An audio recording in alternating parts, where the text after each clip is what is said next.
बिस्मिल्लाहिर्रहमानिर्रहीम। जी अस्सलाम वालेकुम दोस्तों, वर्डप्रेस वीडियो सीरीज़ की चौथी एपिसोड में ज़ुबैर मुश्ताक आपसे वर्डप्रेस के कंट्रोल रूम से मुखातिब है। इस वक्त हम वर्डप्रेस का कंट्रोल रूम में बैठे हैं।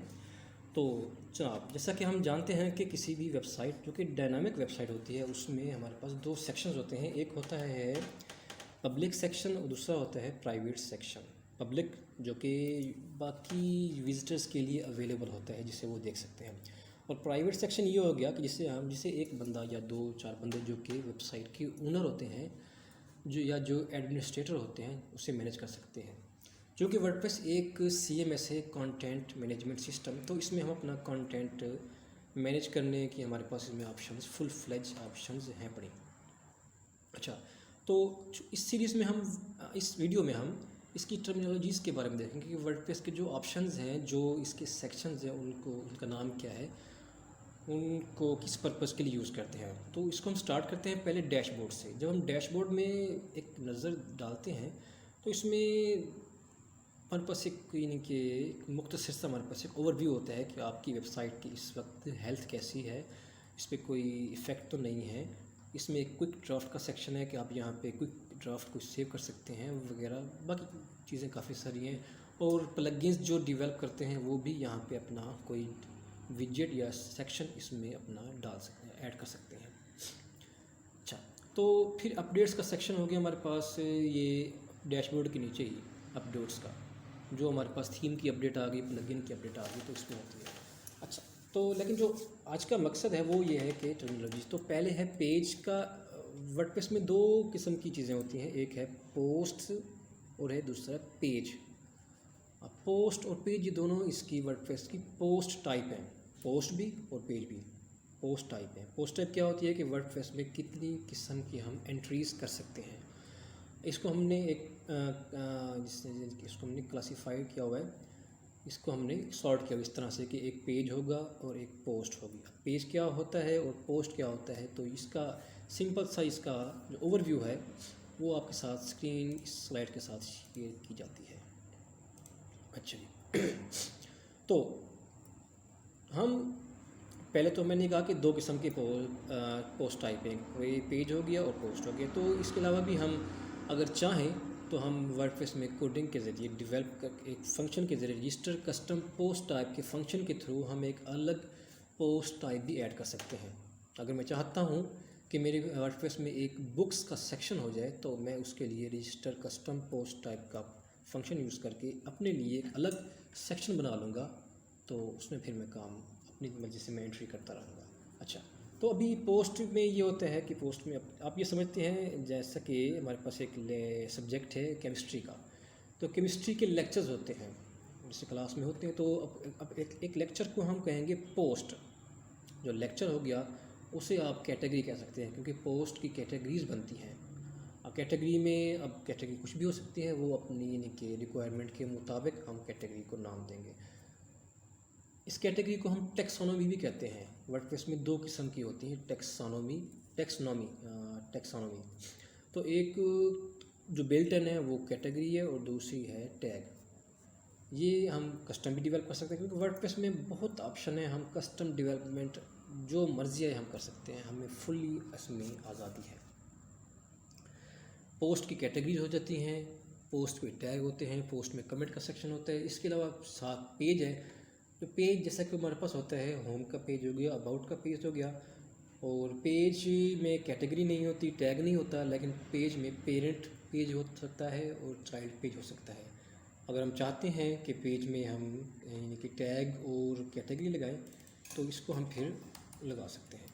चलिए इसको हम फिर प्रैक्टिकली देखते हैं यहाँ पे स्क्रीन के ज़रिए। अच्छा जी, ये हमारे पास पोस्ट हो गया। पोस्ट पे क्लिक किया तो ऑल पोस्ट आ गई। ऑल पोस्ट में हमारे पास ये एक ओवरव्यू आ गया, लिस्ट आ गई। तो अगर मैं ऐड न्यू पोस्ट पे करूं तो मैं आपको क्विक व्यू दूंगा, क्योंकि ज़्यादा अगर एक्सप्लेन करने बैठ गए तो वीडियो लंबी हो जाएगी, फिर समझ उसमें ज़्यादा नहीं आएगा। ठीक है, अब यहाँ पे टाइटल ऐड कर सकते हैं। ये गुटेनबर्ग वर्डप्रेस का नया प्लगइन है, उसका ओवरव्यू है, उसका इनकी इंटरफेस है। तो यहाँ से हम कैटेगरी असाइन कर सकते हैं, इसको फीचर्ड इमेज लगा सकते हैं, टैग लगा सकते हैं। एक्सर्प्ट होता है जो लिटरेड के शॉर्ट समरी कह लें, या वो जो डिस्क्रिप्शन कह लें, छोटी डिटेल जिसे हम कहते हैं। तो इस हवाले से कमेंट्स होते हैं, पिंग बैग्स है, ट्रैक बैग्स है। ये क्या होते हैं ये आपको फिर किसी दूसरे लेक्चर में समझाएंगे, ये एसईओ के लिहाज से हैं।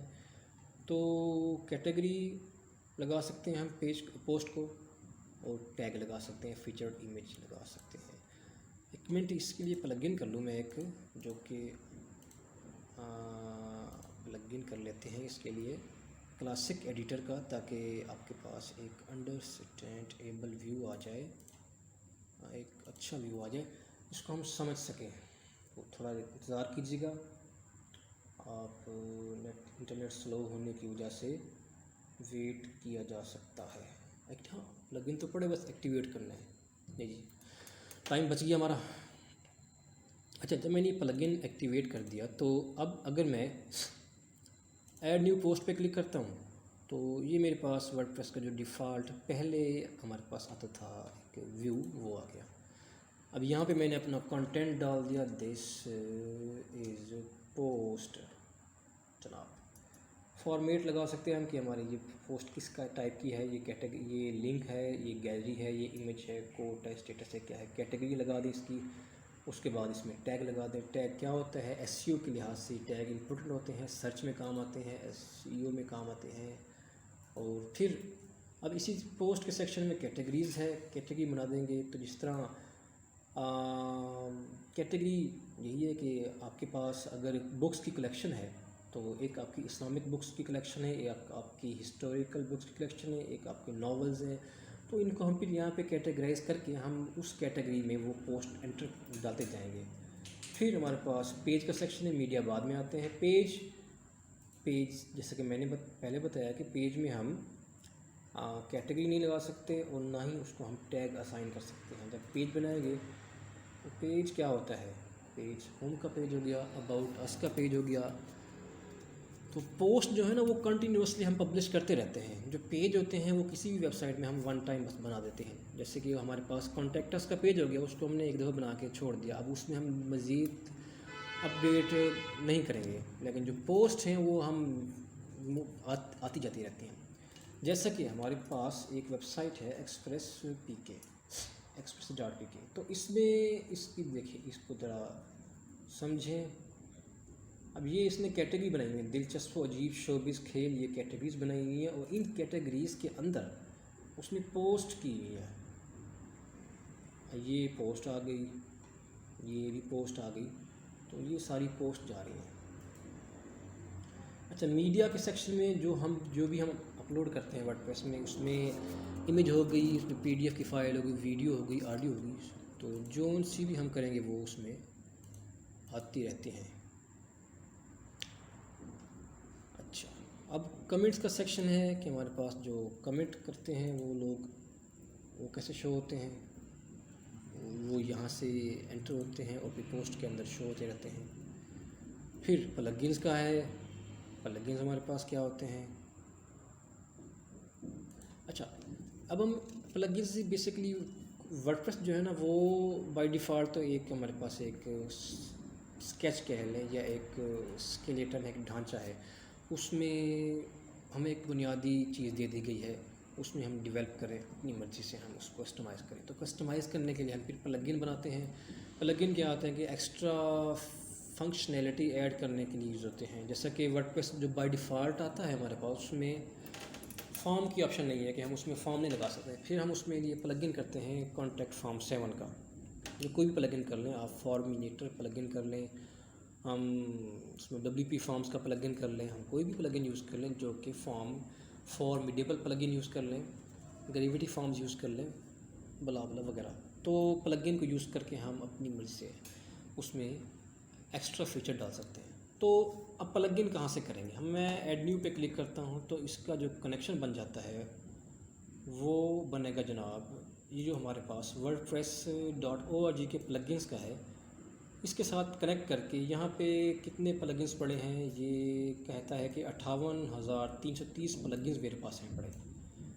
तो हम सोचते जाएं, और वर्डप्रेस में मैं चाहता हूं कि अब मैं चाहता हूं कि वर्डप्रेस में मुझे यानी कि एक ऐसा फीचर मिल जाए जिसके ज़रिए मैं कैटेगरी जो है वो मैं बल्क में अपलोड कर सकूँ।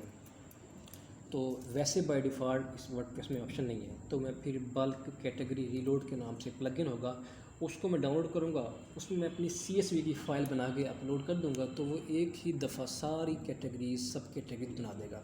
अब ये काम किससे हुआ? प्लगइन से हुआ। इसी तरह हमारे पास थीम्स हैं, तो थीम्स हमारे पास कहाँ पे गई? अपीयरेंस में होती हैं थीम्स। इसकी भी बाकी काफ़ी सारे सेक्शन है समझने के लिए।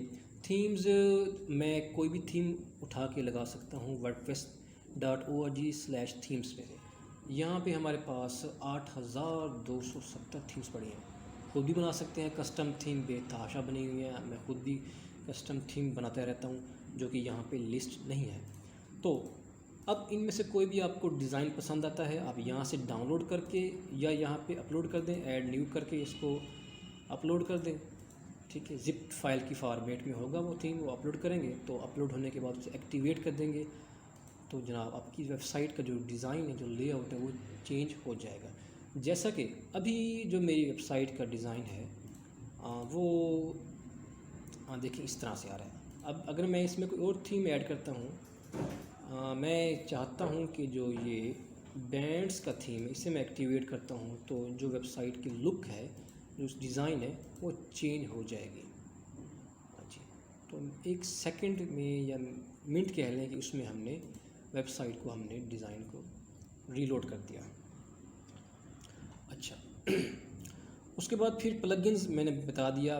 प्लगइन में एक और चीज़ होती है विजेट। विजेट भी हमारे पास प्लगइन की ही शेप है, लेकिन इसका जो कॉन्सेप्ट है वो इस तरह से है, जैसा कि हम चाहते हैं कि हम वेबसाइट के अंदर कोई मौसम का हाल शो करना चाहें, या नमाज के औकात का एक विजेट शो करना चाहें, या हम क्लॉक शो करना चाहें, तो उसके लिए प्लगइन बने हुए हैं। प्लगइन हुए हैं, लेकिन वो काम करेंगे एज अ विजेट्स। विजेट कहाँ पे होते हैं? विजेट हम ऐड करते हैं साइड बार में, विजेट ऐड करते हैं। कोई भी वेबसाइट हो उसमें हमारे पास एक साइड बार भी होती है। हेडर हो गया, उसमें मेन सेक्शन हो गया, उसमें एक फुटर हो गया, साइड बार होगी, राइट पे लगा लें या लेफ़्ट पे लगा लें, वो साइड बार होती है। तो जनाब अब जो विजेट होता है, अब मैं कहता हूँ कि मैं प्रेयर टाइम्स का प्लगइन लगाता हूँ, तो एक विजेट लगाता हूँ, तो इसके लिए प्लगइन होगा। मैंने सर्च नहीं किया, लेकिन डेफिनेटली होगा, क्योंकि वर्डप्रेस में आप सर्च करते जाएं। आप वर्डप्रेस उर्दू को भी सपोर्ट करता है, उर्दू के लिहाज से भी इसकी थीम्स में इसमें प्लगइन्स हैं पड़े, उसको यूज़ करके हम कर सकते हैं। तो फिर यूज़र्स का सेक्शन है। यूज़र में जो हमारे वेबसाइट में यूज़र रजिस्टर होते हैं वो लिस्ट होते हैं। यूज़र रजिस्ट्रेशन के प्रोसेस को हम इनेबल करेंगे तो यूज़र रजिस्टर हो सकेंगे, नहीं तो नहीं हो सकेंगे। तो ये देखेंगे आप। फिर टूल्स का सेक्शन है। टूल्स में हमारे पास इंपोर्ट एक्सपोर्ट का टूल है कि हम इस वेबसाइट का डाटा किसी और वेबसाइट में लगाना चाहें तो हम एक्सपोर्ट कर लेंगे, वो XML की फ़ाइल बन जाएगी, उसे हम वहाँ पे एक्सपोर्ट कर लेंगे। फिर इंपोर्ट कर सकते हैं, किसी और वेबसाइट का डाटा उठा के यहाँ पे लगा सकते हैं। इसके अलावा चीज़ें काफ़ी सारी हैं। फिर जो सबसे इम्पोर्टेंट सेक्शन है वो हमारा है सेटिंग्स का। अब सेटिंग्स क्या है? सेटिंग में पास एक जनरल सेटिंग है। जनरल सेटिंग के अंदर ये वैसे अलग अलग लेक्चर समझाने वाले थे, लेकिन चूँकि मैं चाहता हूँ कि एक ही वीडियो में मैं आपको बता दूँ, फिर आप खुद ही उसको एक्सप्लोर करते रहें। तो सेटिंग्स में पहले जनरल का सेटिंग है, फिर राइटिंग का है। तो अगर आप अपने ब्लॉग के लिए लिखना चाहें तो लिखने की सेटिंग क्या होनी चाहिए? जो जनरल में है वो वेबसाइट का URL हो गया, उसमें टाइम का हो गया, उसमें टाइम जोन हो गया, उसमें डेट वीक स्टार्ट कब से हो। फिर राइटिंग है। राइटिंग में हमारे पास ये है कि डिफ़ॉल्ट कैटेगरी कौन सी हो, उसमें फिर ये चीज़ें देखेंगे। रीडिंग की जो अगर विजिटर रीड करना चाहें वो उनको रीडिंग के लिए कैसा हम सेटिंग दें। जो वेबसाइट पहले लोड हो तो पहला पेज कौन सा लोड होना चाहिए, वो फिर यहाँ बताएंगे कि लेटेस्ट पोस्ट का पेज लोड हो तो वो बाय डिफ़ॉल्ट index.php लोड होगा, वो कोई पेज नहीं होगा, वो खुद ही बस पहला पेज दिखा देगा। या फिर स्टैटिक पेज हो जो हमने बनाया हो, जैसे कि कॉन्टैक्ट अस का पेज है या अबाउट अस का पेज है, उससे हम लोड कर देंगे। फिर डिस्कशन का है। डिस्कशन सेक्शन में जो कमेंट्स के में हम कॉन्फ़िगरेशन को कंट्रोल करते हैं। फिर मीडिया की चीज़ें आ गई। मीडिया में हम ये इस इमेज की साइज़ बना रहे हैं। अब वर्डप्रेस जो बेसिकली वो 3 किस्म की साइज़ बनाते हैं। जब हम इमेज अपलोड करते हैं तो वो 3 किस्म के साइज़ बनाता है। एक थंबनेल उसे हो कहते हैं, दूसरा मीडियम साइज़ होते हैं, दूसरा लार्ज होता है। इसके अलावा भी हम अगर चाहें तो ये कि जब भी कोई इमेज अपलोड करें तो वो उसके अलग से भी बना दे साइज़। उसके लिए फिर हम ऐड इमेज साइज़ का फंक्शन यूज़ करेंगे वर्डप्रेस में, थीम के अंदर फंक्शन .php में। तो वो यहाँ पे तो उसकी एंट्री नहीं आएगी, लेकिन उस बैकएंड पे उसकी जो इमेज का साइज़ बन जाएगा। तो अब ये समझिए कि जब आप इमेज अपलोड कर रहे होंगे तो पहले अगर 3 साइज़ बनते थे तो फिर उसके बाद 4 साइज़ बनने होंगे। तो यानी कि एक इमेज अपलोड करने के बाद फिर 5 दफ़ा वो यानी कि 5 उसकी कॉपियाँ सेव हो रही होंगी। फिर जो मोस्ट इम्पोर्टेंट सेक्शन है वो है परमालिंक्स का। परमालिंक्स क्या होते हैं? परमालिंक्स ये होते हैं कि यूज़र फ्रेंडली, इन्हें लिंक भी कह सकते हैं, कि यूज़र को हमने किस तरह से लिंक देना है पोस्ट का। अगर प्लेन करेंगे तो जैसे ये डेटाबेस में एंट्री आईडी की बेस पे सेव हो रही होगी, उसी की बेस पे हमारे पास वो यूज़र को शो होगी। फिर एक कि अंडरस्टैंडेबल नाम के लिहाज से है कि डे एंड नेम के लिहाज से शो करे, या मंथ और नेम के लिहाज से न्यूमेरिक लेके आए और पोस्ट नेम के साथ लेके आए। तो ये SEO फ्रेंडली URLs हम कहते हैं। अगर हम मोस्टली अक्सर वेबसाइट में पोस्ट नेम की ऑप्शन सेलेक्टेड होती है। फिर नीचे कैटेगरी का सेक्शन है। इन्हीं के अंदर भी बहुत सारी हम कॉन्फ़िगरेशन है जो हम करते रहते हैं, लेकिन चूंकि वो इस लेक्चर के स्कोप से बाहर है तो यहाँ पे डिस्कस नहीं की जा सकती। अब आपकी असाइनमेंट ये है कि आप पेज पे वर्डप्रेस इंस्टॉल कर लें। आप बेशक wordpress.com पे इंस्टॉल कर लें या अपने सर्वर में XAMPP इंस्टॉल करके लगा दें। तो फिर एक पोस्ट बनाएं, पेज बनाएं, उसके साथ खेलें, उसमें मीडिया में अपलोड करें चीज़ों को। ठीक है जनाब। फिर अपीयरेंस में आके चीज़ों को देखें। तो ये चीज़ें जब हम इनके खुद प्रैक्टिस करेंगे तो आपको आएंगे। मैं बोलता रहूँगा, वो आपको समझ नहीं आएगी। हो सकता है कि मेरा समझाना बिल्कुल मैं आपको सही तरह से नहीं समझा पा रहा, लेकिन जब तक आप खुद प्रैक्टिस नहीं करेंगे तो आपको समझ नहीं आएगी। तो इस उम्मीद के साथ कि आप लेक्चर को देखने के बाद प्रैक्टिस करेंगे और कमेंट्स में बताएंगे कि हाँ जी मैंने पेज भी बनाया, मुझे पेज का भी आइडिया हो गया और पोस्ट का भी आइडिया होगा। तो इंशाल्लाह फिर नेक्स्ट वीडियो में मिलेंगे। नेक्स्ट वीडियो में हम वेबसाइट को बनाएंगे। अभी हमने बैकएंड को देखा, नेक्स्ट वीडियो में हम वेबसाइट को बनाएंगे। एक थीम लेंगे हम, उसको हम मुकम्मल सेट करेंगे कि कैसे हम एक वेबसाइट सिंपल पहले लेंगे। जैसे आपके पास ये सामने एक बेसिक थीम आ रही है, इसी को ले लेंगे हम, इसी को सेट करेंगे कि SEO के लिहाज से और स्पीड के लिहाज से, सिक्योरिटी के लिहाज से इसको हम कैसे सेट करेंगे थीम को।